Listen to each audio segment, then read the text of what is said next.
Bonjour à tous, dans cette vidéo on va corriger l'exercice 86 page 140. Donc on nous donnait 4 points E, F, G et H.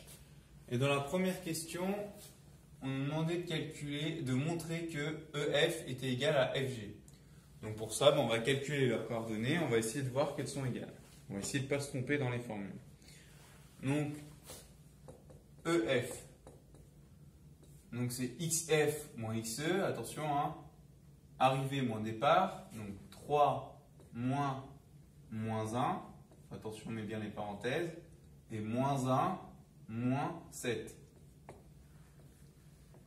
3 moins 1, ça fait 3 plus 1, donc ça fait 4, et moins 1 moins 7, ça fait moins 8.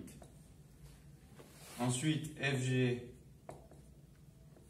donc c'est XG, donc 7, moins XF, donc 3.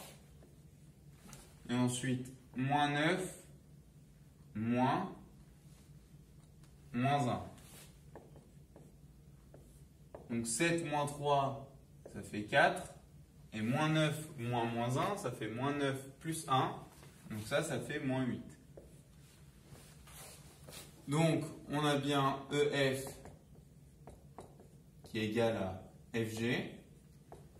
Et on nous demandait de déduire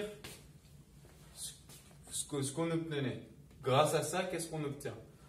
On peut essayer de se donner une idée. Imaginons, donc on a le vecteur EF ici. C'est juste pour se donner l'idée. Si EF est égal à FG, c'est-à-dire que le vecteur FG, il part de F et il est égal à EF. Donc on part de F, on nous fait le même mouvement. Donc on a le point G ici. Mais du coup, déjà, vu que les vecteurs là, ils ont la même direction, les points E, F et G, ils seront alignés. Déjà, c'est la première chose qu'on obtient. E, F et G sont alignés.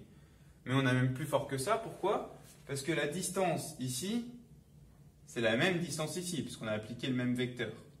Du coup, si la distance ici et la distance ici, c'est les mêmes, ça veut dire que le point F, c'est le milieu du segment EG. Donc, F, c'est le milieu de EG, du segment EG. Donc dans la question 2, cette fois, on nous demandait de montrer, on se demandait si le point G était le milieu du segment FH. Donc pour ça, c'est le même raisonnement que juste avant. Si le point G est le milieu du segment FH, de la même manière, ça veut dire que le vecteur FG il est égal au vecteur GH. Donc, on va calculer les coordonnées de FG, on va calculer les coordonnées de GH. Si elles sont les mêmes, ça veut dire que G c'est le milieu du segment FH. Sinon, ça veut dire que ce n'est pas le milieu. Donc, FG, ces coordonnées, on les a déjà calculées. C'est 4 moins 8. Et GH,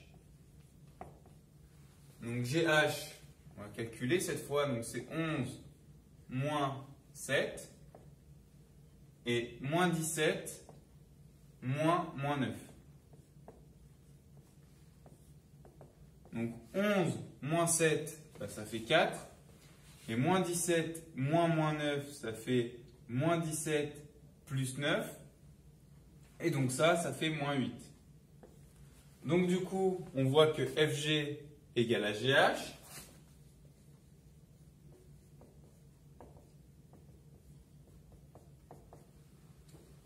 Donc, ça, par le même argument de la question 1, donc G, c'est le milieu du segment FH.